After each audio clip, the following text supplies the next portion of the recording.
But it's so powerful because to me, it synthesizes so much research and it packages it in a really easy way to remember, right? Because it highlights for each letter in the acronym, it highlights not only like what the strategy is to be successful moving forward, but it also shows us where as a leader, we may be struggling. And for me, that's almost an easier approach to it is to look at, wow, where might I be falling down as a leader?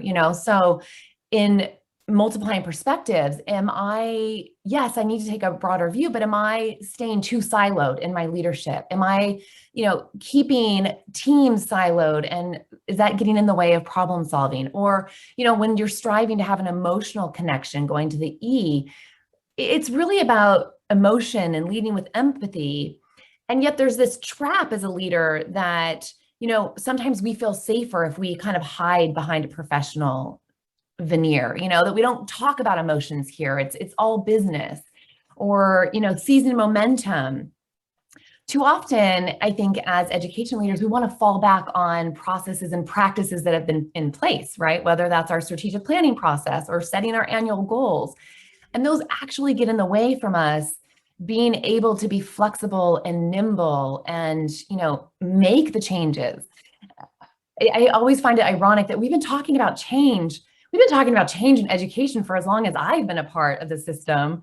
And yet I don't actually see the change happen. And so, these messy acronym, these actions are really interesting to think about. Is this a shift that has to start within every leader?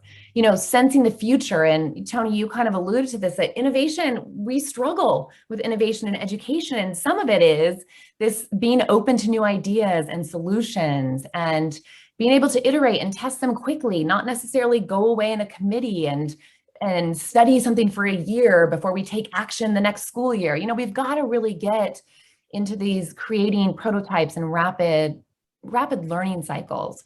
And then the last one is almost where I would say I would want us to start as educational leaders. And that's with our own egos. That actually as leaders, we've got to be comfortable saying, I don't know.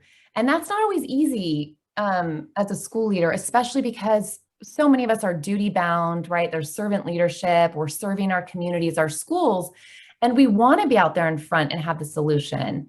And yet what we are finding in this research is that there's really something to this vulnerability in leadership.